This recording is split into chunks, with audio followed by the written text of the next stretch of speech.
السلام علیکم ورحمۃ اللہ وبرکاتہ. نحمده ونصلی علی رسولہ الکریم. اما بعد فاعوذ باللہ من الشیطان الرجیم. بسم اللہ الرحمن الرحیم. رب اشرح لی صدری ویسر لی امری واحلل عقدۃ من لسانی یفقہوا قولی. سیدہ اما بنت خالد بن سعید، سیدہ اما بنت خالد بن سعید رضی اللہ عنہا.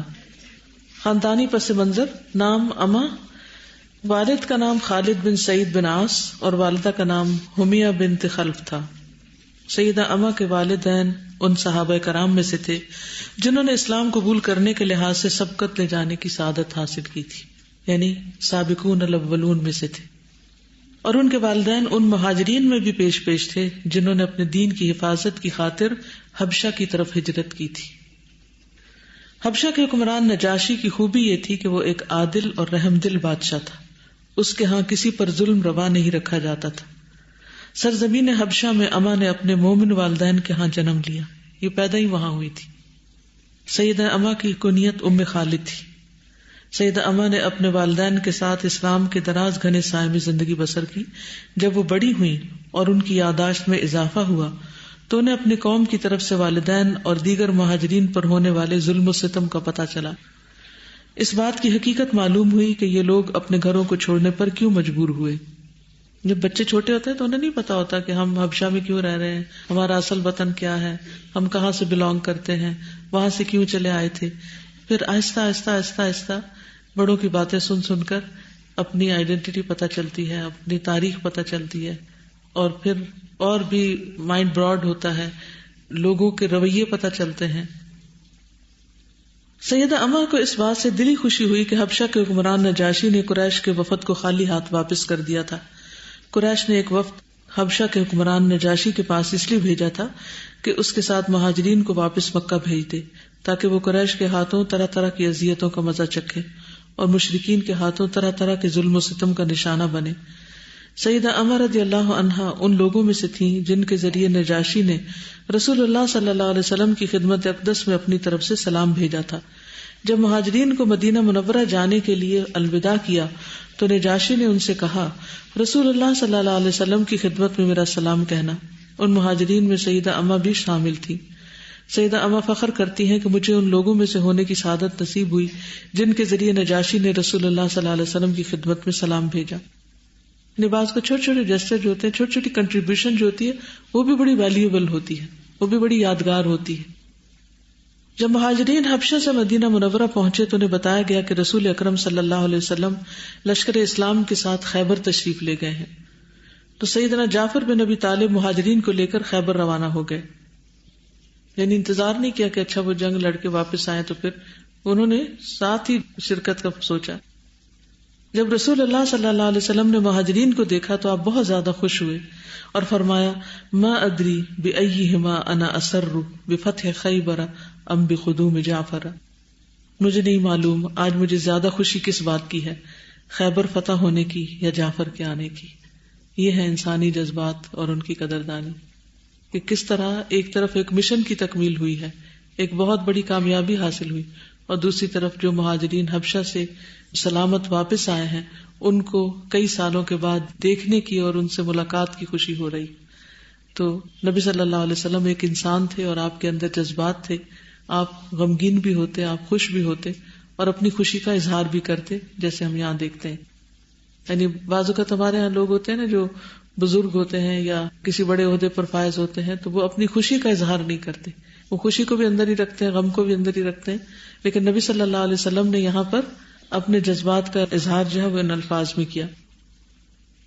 جب رسول اللہ صلی اللہ علیہ وسلم کو نجاشی کا سلام پہنچایا گیا تو آپ نے سلام کا جواب دیا اور اس کے حق میں خیر و بھلائی کی دعا کی. سیدہ ام خالد نبی صلی اللہ علیہ وسلم کے قرب سے بہت زیادہ خوش تھی. بسا اوقات نبی صلی اللہ علیہ وسلم انہیں تحائف بھی عطا کیا کرتے تھے، ویسے بھی ابھی چھوٹی تھی. رسول اللہ صلی اللہ علیہ وسلم کے پاس کچھ کپڑے آئے جن میں ایک کالی چادر بھی تھی. رسول اللہ صلی اللہ علیہ وسلم نے فرمایا، تمہارا کیا خیال ہے کہ یہ چادر کسے دی جائے؟ صحابہ خاموش رہے. پھر آپ نے فرمایا، ام خالد کو بلاؤ، یعنی امت کو بلاؤ. چنانچہ مجھے رسول اللہ صلی اللہ علیہ وسلم کی خدمت میں لایا گیا اور مجھے وہ چادر رسول اللہ صلی اللہ علیہ وسلم نے اپنے ہاتھ سے عنایت فرمائی اور فرمایا، دیر تک جیتی رہو، یعنی لمبی عمر پاؤ. 2 مرتبہ آپ نے یہ فرمایا، پھر آپ اس چادر کے نقش و نگار کو دیکھنے لگے اور اپنے ہاتھ سے میری طرف اشارہ کر کے فرمایا، ام خالد سنا سنا. یہ حبشی زبان کا لفظ ہے، یعنی واہ کیا زیب و زینت ہے، کتنی خوبصورت چادر ہے، یعنی چادر کو اپریشیٹ کیا. سیدہ ام خالد نے طویل زندگی بسر کی کیونکہ رسول اللہ صلی اللہ علیہ وسلم نے ان کے حق میں درازی عمر کی دعا کی تھی. سیدنا زبیر بن عوام نے ان کے ساتھ شادی کی اور ان سے عمر اور خالد پیدا ہوئے. سیدہ ام خالد نے احادیث رسول کو زبانی یاد کیا اور پھر انہیں روایت کرنے کا شرف بھی حاصل کیا. ان سے آگے سعید بن عمر اشرف جیسے راویوں نے احادیث کو روایت کیا. سیدہ ام خالد سے دریافت کیا گیا، کیا آپ نے رسول اللہ صلی اللہ علیہ وسلم سے کچھ سنا؟ تو انہوں نے کہا، ہاں میں نے سنا رسول اللہ صلی اللہ علیہ وسلم سے کہ آپ عذاب قبر سے پناہ مانگ رہے ہیں. اس سے کیا پتہ چلتا ہے کہ آپ صلی اللہ علیہ وسلم اپنی کچھ دعائیں بلند آواز میں بھی کیا کرتے تھے. اس کا یہ فائدہ ہی ہوتا ہے کہ ایک انسان شعوری طور پر بھی دعا پڑھتا ہے، اور دوسرا یہ کہ جو آس پاس کے لوگ ہوتے ہیں ان کو انڈائریکٹلی سیکھنے کا بھی موقع ملتا ہے. یعنی ساری دعائیں صرف خاموشی سے نہیں پڑھنی چاہیے. جیسے نماز کے بعد بلند آواز میں کیا پڑھتے ہیں، اللہ اکبر استغفر اللہ استغفر اللہ استغفر. اب جو بچے آپ کے آس پاس ہوں گے وہ کیا کریں گے، سن کے پڑھیں گے. اسی طرح کھانا کھایا آپ نے تو الحمدللہ کہیں، شروع کرنے لگے تو بسم اللہ ذرا اونچی آواز میں. اگر کوئی اچھی خبر ملی ہے یا بری خبر ملی ہے تو پھر بری خبر پر انا للہ و انا الیہ راجعون. تو آپ کو دیکھ دیکھ کر بچے بغیر سبق پڑھائے بھی خود ہی عمل کرنے لگیں گے، سیکھتے چلے جائیں گے. تو ان چیزوں کا خیال رکھنا چاہیے. امام بخاری فرماتے ہیں کہ جس طرح سیدہ ام خالد نے زندگی بسر کی، کسی اور خاتون نے اس طرح زندگی بسر نہیں کی. اللہ تعالیٰ اس پر اپنی رحمت کی برکھا برسائے اور جنت میں بہترین ٹھکانہ نصیب کرے اور اسے اپنی رضا سے نوازے، آمین.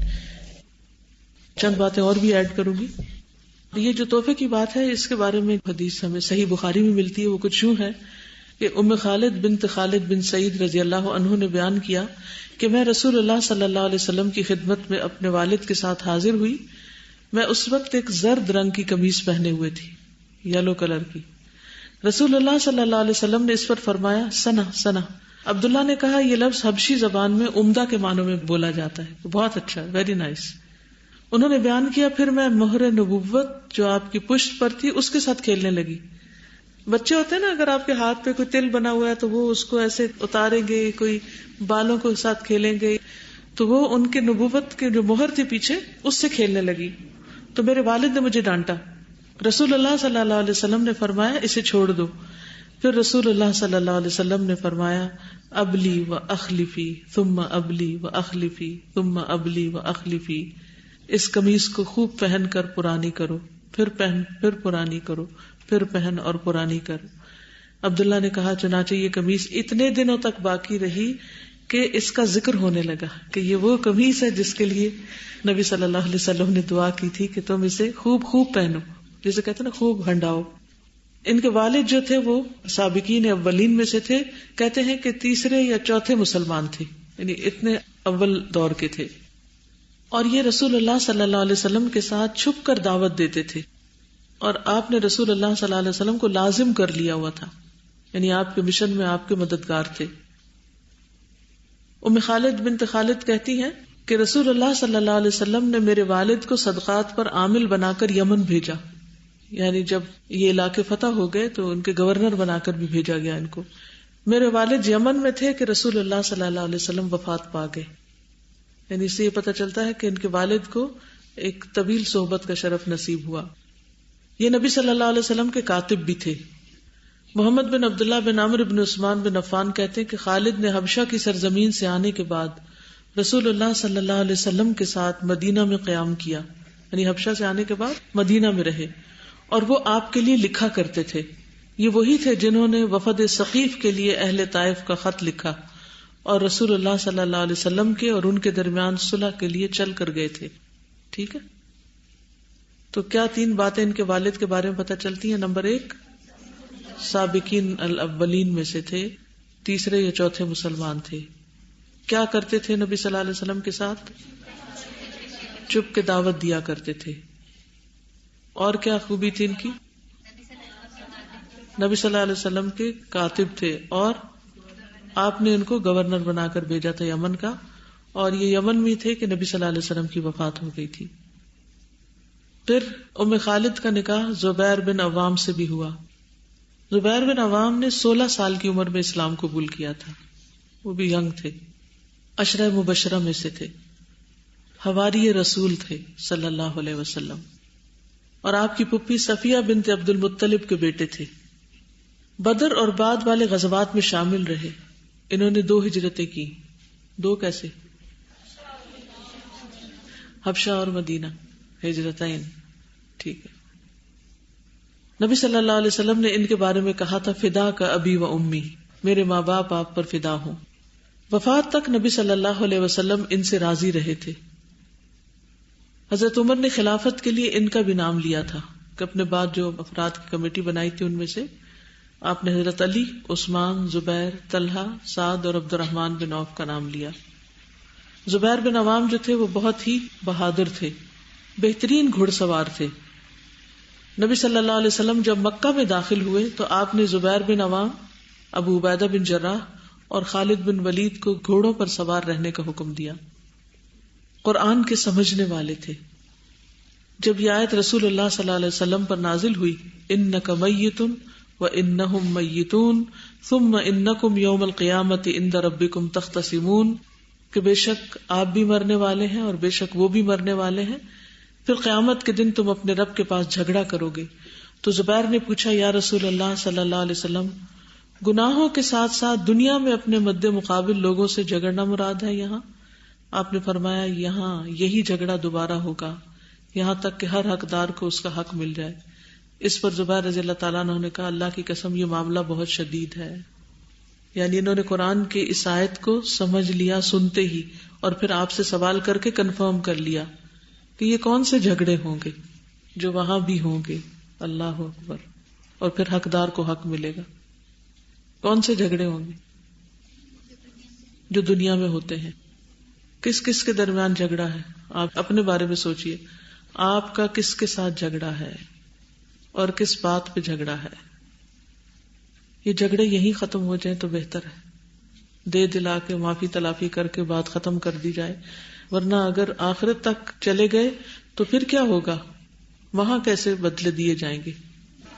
اعمال نامے میں سے دینا ہوگا، اور اگر عمل ختم ہو گئے تو دوسرے کی برائیاں لینی پڑیں گی. اسی لیے تو حضرت زبیر نے کہا یہ معاملہ تو پھر بہت شدید ہے، بہت مشکل ہے. اسی طرح جب یہ آیت نازل ہوئی ثم لتسألن یومئذ عن النعیم قال الزبیر یا رسول اللہ فأی النعیم نسأل عنہ وانما هما الاسودان التمر والماء قال اما انه سیکون. جب یہ آیت نازل ہوئی تو زبیر رضی اللہ تعالیٰ عنہ نے پوچھا یا رسول اللہ کون سی نعمتوں کے بارے میں ہم سے پوچھا جائے گا؟ ہمارے پاس تو 2 کالی چیزیں کھجور پانی کے علاوہ اور ہے کیا؟ آپ نے فرمایا یہ نعمتیں ان قریب تمہیں ملیں گی، یعنی انہی کے بارے میں پوچھا جائے گا. تو چھوٹی نعمت ہو یا بڑی نعمت ہو اس کی قدردانی ضروری ہے اور اس پر شکر ادا کرنا چاہیے. ناشکروں کا حساب زیادہ ہوگا. جو لوگ نعمتوں پہ شکر گزار رہتے ہیں، نعمتیں ان کو نظر آتی رہتی ہیں، اللہ سبحانہ وتعالیٰ ان کے ساتھ رحمت کا معاملہ کریں گے. دیکھیں نا، نعمت پا کر 2 رویے ہوتے ہیں. جو کچھ ہمیں ملا ہوا ہے یا اسے پا کر خوش ہو یا اس کو پا کر ہر وقت چڑ کرتے رہیں اور اس کے خیر اور خوبی کے پہلو کو نہ دیکھیں. ٹھیک ہے. نبی صلی اللہ علیہ وسلم کے ساتھ ہمیشہ رہتے تھے. کہتے ہیں کہ جب سے میں نے اسلام قبول کیا ہے میں آپ سے کبھی جدا نہیں ہوا، لیکن میں نے آپ کو ایک بات فرماتے ہوئے سنا ہے کہ جو شخص میری طرف جھوٹی بات کی نسبت کرے اسے اپنا ٹھکانہ آگ میں بنا لینا چاہیے. اس لیے میں زیادہ حدیث روایت نہیں کرتا کہ کہیں ایسا نہ ہو کہ کوئی ایسی بات نبی صلی اللہ علیہ وسلم سے منسوب ہو جائے جو آپ نے کی نہ ہو. کیونکہ انہوں نے بہت ساری جنگوں میں حصہ لیا تھا، ان کے جسم پر زخموں کے نشانات تھے. کہتے ہیں کہ ان کے کندھے پر اتنا گہرا زخم تھا کہ عروہ اپنے والد سے روایت کرتے ہیں کہ میں اپنے والد کی زخم کے اندر انگلیاں داخل کر دیتا تھا، یعنی اتنا گہرا زخم تھا. عروہ کہتے ہیں کہ ان میں سے 2 زخم بدر کے دن آئے تھے، یعنی بہت ارلی سٹیج پر ہی، اور ایک جنگ یرموک میں. اور وہ کہتے ہیں کہ کوئی ایسی جنگ نہیں تھی جس میں میں زخمی نہ ہوا ہوں، یہاں تک کہ میری شرمگاہ پر بھی زخم لگے. نبی صلی اللہ علیہ وسلم انہیں مختلف مہمات پر بھیجا کرتے تھے. حاتب بن ابی بلتہ کا خط جو ایک خاتون لے کر مکہ جا رہی تھی، تو نبی صلی اللہ علیہ وسلم نے حضرت علی کے ساتھ حضرت زبیر کو بھی بھیجا تھا کیونکہ بہت بہادر تھے. آپ کی ہر پکار پر لبیک کہتے تھے.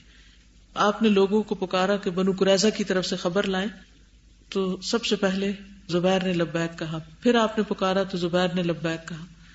آپ نے فرمایا ہر نبی کے حواری ہوتے ہیں اور میرے حواری زبیر بن عوام ہیں. اور فتح مکہ کے موقع پر ایک دستے کے علم بردار بھی تھے. تو ان سے حضرت اما کے 2 بچے ہوئے ہیں.